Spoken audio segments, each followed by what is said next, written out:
Hola, un saludo a todos ustedes que me escuchan mis videos, mis audios. Mucha gratitud por su tiempo. El día de hoy empezaremos con temas que van a aportar algo a tu vida, ya sea a ti o a algún ser en tu entorno cercano. O quizás tú te identifiques con este tema y puedas sumar algo a tu persona. Estaré haciendo entrevistas a algunas personas que gusten aportar algo de sus propias vivencias. En este primer audio tendremos a una invitada que nos narrará un tema muy común en la humanidad, sobre todo en las mujeres pequeñas. Nos reservaremos su nombre por decisión de ella y te voy a recordar que en esta plataforma a veces tenemos que deletrear palabras para no ser sancionados. En este segmento se llamará Cuéntame tu historia y el tema de hoy es cómo yo superé el abuso infantil. Y le damos la bienvenida a mi invitada, bienvenida a mi tiendita cósmica. Muchas gracias por invitarme a tu canal. Con mucho gusto. Pues bueno, vamos a empezar con este tema tan interesante para muchísimas personas en el mundo entero, en la humanidad. Estos casos son más frecuentes de lo que creemos. Le vamos a preguntar a mi invitada a qué edad te sucedió esto. Fueron en diferentes etapas de mi vida. La primera vez empezó a los 4 años y la segunda vez fue con otra persona cuando tendría unos 11 años. Muy bien. ¿Y quién más supo de esta situación? Las únicas personas a las que se lo tuve que contar fueron a mi exmarido y al esposo que tengo hoy, porque son cosas que interfieren en tu vida, con tus parejas. Muy bien. Así que es algo que se tiene que contar para que te den un apoyo y te entiendan a veces de cuando no has superado esto, es difícil hasta tener intimidad con tus parejas. Por eso yo tuve que contarles para que entendieran cuando me daban como ataques de ansiedad, cuando recordaba, es muy importante que tu pareja sepa para que te entienda y te ayude un poco a superar esas cosas. Ah, muy bien. Sí, es muy importante todo eso. Entonces, ¿quieres empezar a narrarnos tu historia? Sí, claro. No voy a entrar en detalles porque pues no creo que hagan falta Sí, claro. decir detalladamente cuáles fueron los hechos, cuáles fueron estos actos. Y la primera vez fue con mi padrastro. Mi mamá dejó a mi papá, se juntó con este señor y me llevó a vivir con ella. Ese era un señor mayor. Y hay muchas cosas que no recuerdo, que mi cerebro bloqueó, pero hay pequeñas imágenes que todavía recuerdo porque era muy niña, eran desde los 4 años. Recuerdo que iba en el kinder cuando empezó esto y son pequeños detalles de escenas. Este señor me llevaba con él a lugares cuando iba a ser mandados, le decía a mi mamá que iba a ser mandados y que si me podía llevar con él a pasearme o no sé qué fue lo que le diría a mi mamá. Mi mamá, yo creo que confiaba en él. Ajá. Mi mamá nunca vivió estas cosas, así que no estaba como alerta. Sí había oído y siempre se ha oído que pasan estas cosas, sí, pero a veces cuando tú no lo vives tienes un poco más de confianza con la gente. Entonces yo quiero pensar que mi mamá confiaba en esta persona y me dejaba ir con él. Ese señor me llevaba a lugares donde no había gente. Yo me acuerdo que bajaba abajo de un puente. No recuerdo muchas cosas, pero sí recuerdo que tomaba fotografías. que me daba cositas, juguetes para que me entretuviera y me quitaba la ropa con mucho cuidado, como que para que yo no me diera tanto como cuenta, pero pues sí me daba cuenta, pero yo estaba entretenida con lo que él me daba para jugar y tomaba fotografías. No recuerdo más cosas, pero sí recuerdo que cuando alguien me preguntó que qué me hacía este hombre, yo le dije que hacía, ya más grande, ya esto duró de los 4 años hasta como los 7, como hasta los 7 años. Entonces, cuando me preguntó esta persona que qué me hacía este señor, le dije que hacía lo que el papá le hacía a la mamá. En mi pensamiento de niña de 7 años, no sé qué era lo que yo pensaba que hacían. No puedo recordar ahorita como qué fue lo que pasó. No sé en esa edad qué es lo que un papá le hace a una mamá. Ahorita pues si me dice, lo que papá le hace a la mamá, te puedo decir claro qué es. Pero en esa edad no sé que una niña de 7 años se imagine que un papá le hace a una mamá. Exacto. Entonces pasó eso, esta persona falleció, después pasó con una persona muy cercana a mí, de mi familia, de mi sangre. Esta persona, estos actos inapropiados que hizo esta persona conmigo fueron los que me costó superar. Porque ya cuando crecí entendí de mi padrastro, pues que era una persona que no tenía relación conmigo, que era como un completo extraño. Ni yo crecí con él, ya llegó a mi vida cuando pues yo ya tenía 4 años. Entonces era una persona que no tenía por qué quererme, por qué cuidarme. Como ajena a tu vida. Una persona ajena a mi vida. Y podía entender un poquito más de que era una persona enferma, pero pues no tenía relación conmigo. En cambio, esta persona que era muy cercana a mí, sentía yo el dolor, la decepción de que era una persona que tenía que cuidarme, en primer lugar, como parte de mi familia, como adulto que era, de cuidar a un niño, a una niña, y que no lo hiciera. Fue un dolor muy grande y fue una frustración el de no poder entender cómo una persona de tu propia sangre te puede hacer eso. Para mí fue devastador y pensar de qué me espera de la otra gente. Sí, esta persona debía de protegerte, ¿no? Y cuidar. Y no lo hizo, exactamente. Entonces, este fue lo que más me costó superar. Como más traumático en tu vida. Sí, exactamente.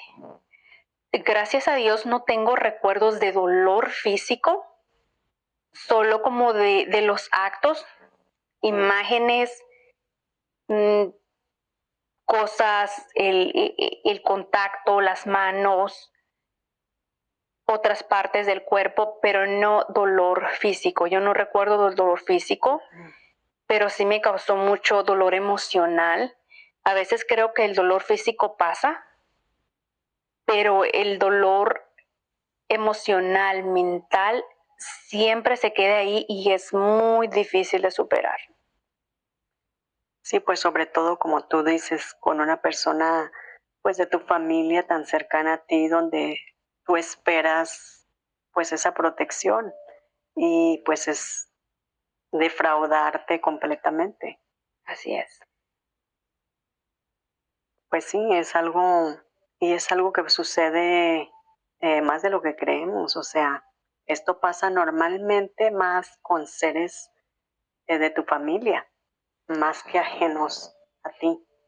Sí, es más regular que sea alguien que tiene acceso a tu casa, acceso a ti, acceso a tener momentos solos. Ajá, correcto. De que tu familia te deje, como decir, a cargo de esta persona o convives bastante con él y puedan convivir, como decir, solos. Esas son las personas más cercanas que tienen acceso a ti, que un extraño va a venir y se va a meter a tu casa y va a estar ahí un rato solo contigo. No, siempre es una persona cercana a la que tu familia confía.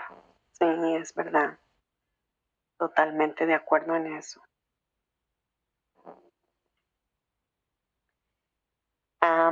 Bueno, y otra pregunta que te quiero hacer es, ¿qué consecuencias te trajo en tu vida esta vivencia? Y a la misma vez, ¿qué medidas tomaste tú con tus hijos de acuerdo a esas vivencias que tuviste? Consecuencias son muchas, desde lo mental hasta lo físico, porque es el tener pesadillas. Cuando tú vives guardando mucho rencor, tienes también muchos problemas como físicos, enfermedades y de insomnia para empezar. Tienes pesadillas. Yo tenía muchas pesadillas. Tenía muchas pesadillas. Soñaba a estas personas. Cuando yo ya tenía mis hijos, soñaba a esta persona que era parte de mi familia, queriendo hacer los mismos actos inapropiados con mi hijo. Entonces me despertaba en la madrugada o a la hora que fuera, con un miedo, con un dolor, con un coraje.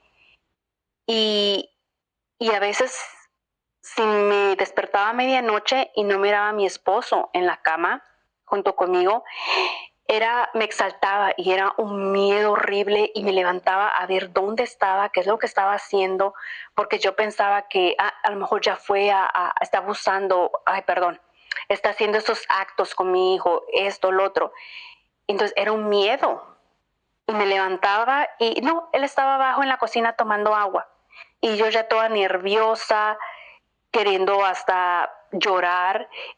Es muy difícil. Por el mismo trauma que sí, por el mismo trauma, porque no podía perdonar yo a esta persona. No la podía perdonar. Entonces, el no perdonar te ata a esa persona. Te ata a esa persona. Entonces, fueron esas cosas. Otras es la desconfianza de salir con tus hijos y todo el tiempo tener el miedo de que alguien te los vaya a robar, porque les va a pasar algo malo. Entonces es el no poder ir ni siquiera a la tienda en paz, porque nomás lo tienes que estar cuidando. Y cuando tienes un varoncito es muy difícil también cuando ellos ya quieren ir al baño. Si de por sí, aunque no tengas trauma, uno no deja ir a los niños que entren chiquitos a los baños de hombres solos, cuando tienes esto se intensifica el miedo. Y es horrible vivir con miedo toda la vida. Te frena de muchísimas cosas. Cuando salíamos, el niño quería ir al baño, pues siempre fue al baño de mujeres, pero llega una edad cuando él ya no quiero ir al baño de hombres, y era no vas a ir. Y es como que hay una edad cuando ya a los 14 años el niño no puede entrar al baño de mujeres. Creo que el límite es 12, no sé. Pero es como que no, yo ya ni quería ni que él saliera solo, ni con el papá, porque el papá, yo sentía como que, quiero ir al baño, vete al baño. Y lo mandaba solo, y para mí era horrible. Entonces como que ni con el papá quería que saliera porque sentía que no lo iba a cuidar bien. Con las niñas pues era como un poquito diferente, porque es como estaban conmigo. Entonces si querían ir al baño yo las llevaba, si querían hacer esto yo las llevaba. Entonces con el niño es más como que se iba con el papá a los partidos de fútbol, a un lado, a otro, y yo sentía una preocupación de que él no me lo fuera a cuidar bien y que alguien me lo fuera a robar y que le fuera a pasar algo. Y en la noche es el dormir, el despertarte, el que tu pareja no esté ahí contigo y luego pensar, ya está haciendo algo indebido. Entonces fue muy horrible vivir. A veces cuando tenía estas pesadillas, al otro día estaba todo el día se me quedaba el sentimiento del miedo, todo el día siguiente de preocupación, de angustia, y esto te trae una depresión. A estarte deprimiendo, al estarte preguntando, ¿por qué? ¿Por qué me pasó esto a mí? ¿Por qué me pasó esto a mí? ¿Por qué me pasó esto a mí? Todo el tiempo, todos los días de tu vida, el preguntarte por qué. Y cuando esta persona se muere, es como que ya no tienes ni siquiera la oportunidad de preguntarle a esta persona, ¿por qué me hiciste esto? Y es una traba que se te pone un poco para poderlo superar, el de que la otra persona no está ahí para explicarte por qué lo hizo. Para poder cuestionar, ¿no? Exactamente.